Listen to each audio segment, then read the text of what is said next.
pursuant to Article 223 of the Constitution for loans to KMTC students, and that such release be regulated through the third supplementary estimates 3 Bunge kwa ustawi wa jamii na utawala wa haki assembly on the same.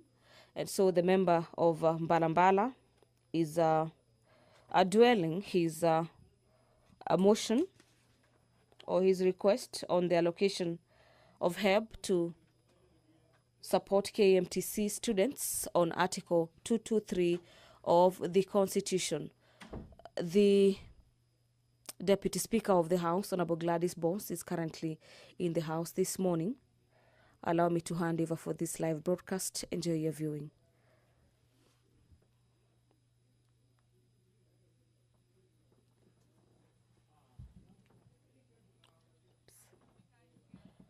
The Speaker of the National Assembly, Honorable Dr. Moses Wetangula, will be presiding over the business of the National Assembly.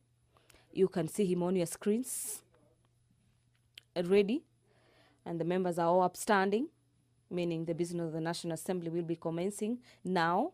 Allow me to hand you over for this live broadcast. Enjoy your viewing. Tuombe. Ewe Mwenyezi Mungu ambaye kwa hekima na wema wako umetoa nyadhifa za viongozi na mabunge kwa ustawi wa jamii na utawala wa haki wa wanadamu, tukusihi utazame kwa neema nyingi sisi watumishi wako ambao wameridhika kutuita tutekeleze shughuli muhimu za jamhuri yetu.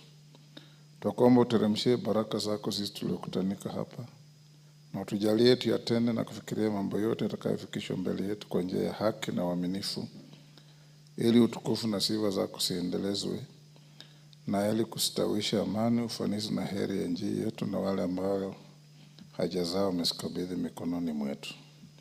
Amen.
Sergeant, ring the quorum bell. Whips, get your members in.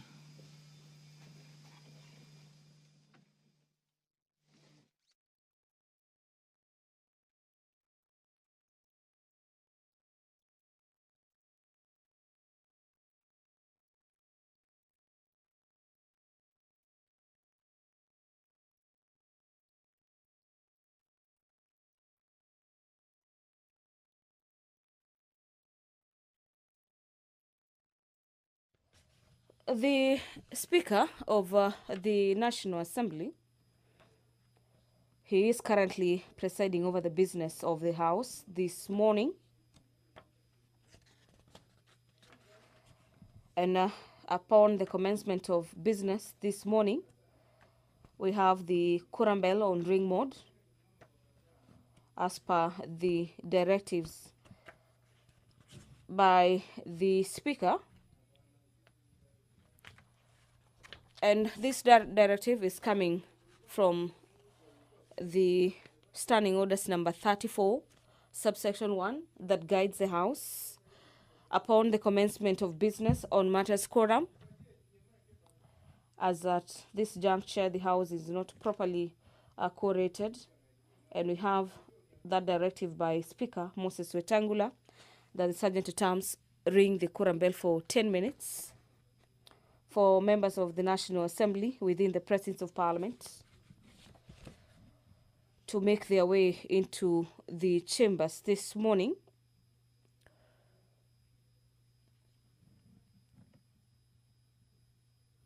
To have the House curated to commence business. In regards to the standing orders of the National Assembly, we need at least 50 members of Parliament to be in the chambers this morning for the House to commence with the consideration of business before it. In today's order paper, the House will be considering the Prevention of Livestock and Produce Theft Bill 2023.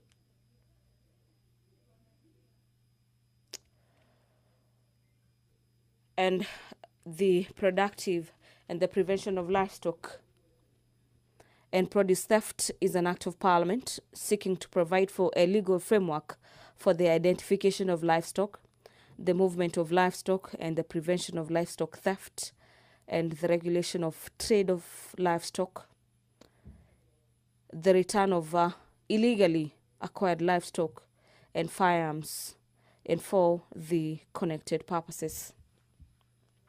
In a nutshell, this is a bill that is seeking to regulate the livestock industry.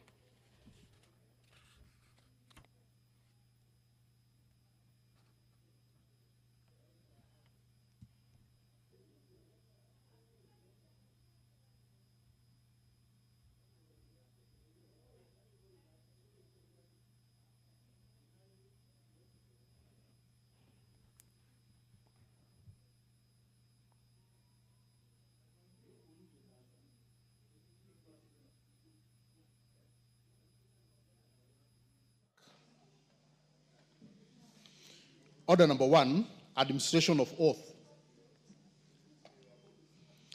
Order number 2, communication from the chair.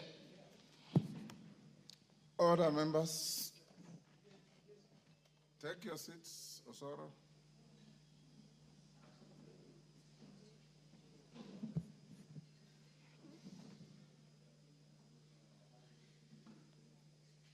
Raphael, take your seat, Baba.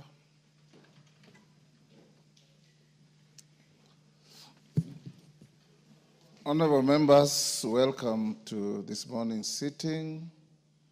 I've just come from ascending to 8 bills passed by this House. Congratulations to all of you who participated. It is the highest number of bills ever ascended together, including private members' bills by Owen Bayer, Roita Obo, Waithaka, and others. That's very good.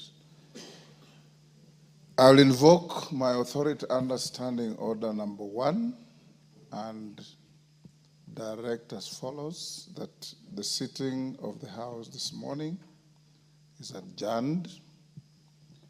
We will have a sitting at 2:30 this afternoon, where the Speaker will give you some important communication. For now, the House stands adjourned and you will all be upstanding.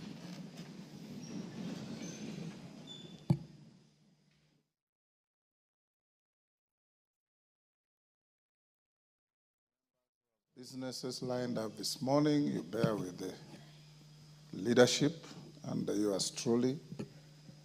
There'll be an opportunity to prosecute those businesses later.